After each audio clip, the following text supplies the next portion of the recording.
Welcome to the Weekly Roundup, where I go over news stories you might have missed over the last week.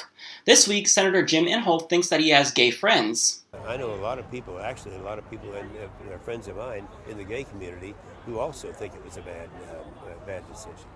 Jim, you don't have any friends, let alone gay ones, because someone who's loony enough to do this... So here, Mr. President, catch this.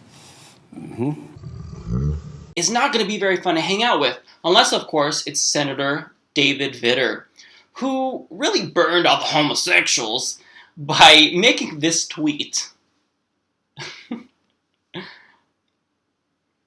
I could just imagine his reasoning. He's like, ha! All the homosexuals want to get married? Well, I'll show them. I'll eat at this anti-gay restaurant and just clog my arteries.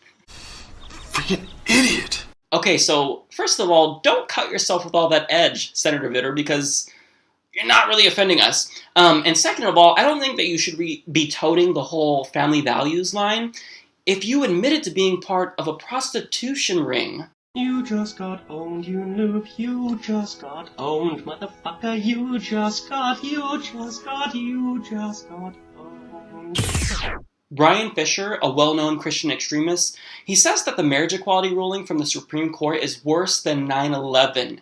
Take a look at this. 6/26, that's today, June 26, 2015. 6/26 is now our 9/11. From a moral standpoint... Yes, because from a moral standpoint, equal protection under the law is so much worse than thousands of people dying, right? There's a lot more. Because it was on this day that 5 justices of the United States Supreme Court became moral jihadists. They became rainbow jihadists, and they blasted the twin pillars of truth and righteousness into rubble.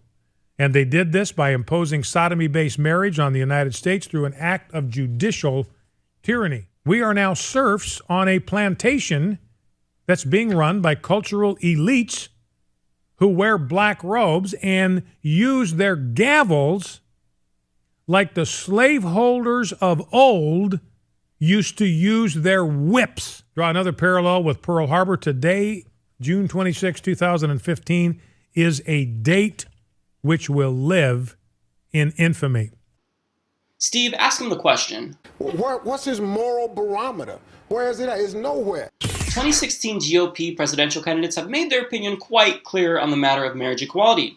Ted Cruz and Scott Walker are calling for a constitutional amendment. Rick Perry, Bobby Jindal, Rick Santorum, don't Google Santorum by the way, they've all reiterated support for it in the past as well. Now Mike Huckabee explains he's a little bit disappointed by this. Watch this video. Your thoughts, your reaction to the White House aglow in rainbow colors tonight?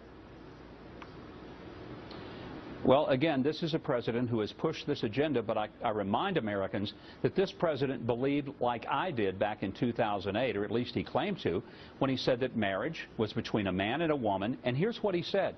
He said that he believed that because as a Christian, God was in the mix. Now, one of 3 things happened. Either he was lying then, he's lying now, or God changed the definition of marriage between 2008 and 2012, and Barack Obama was the only one who got the new version. What you just heard was the sound of an old dinosaur who knows he's going extinct. So to all you Republicans, to all of my viewers as conservative friends on Facebook who's been complaining about rainbows and the ongoing celebration of marriage equality, allow me to play the smallest violin in the world for you right now.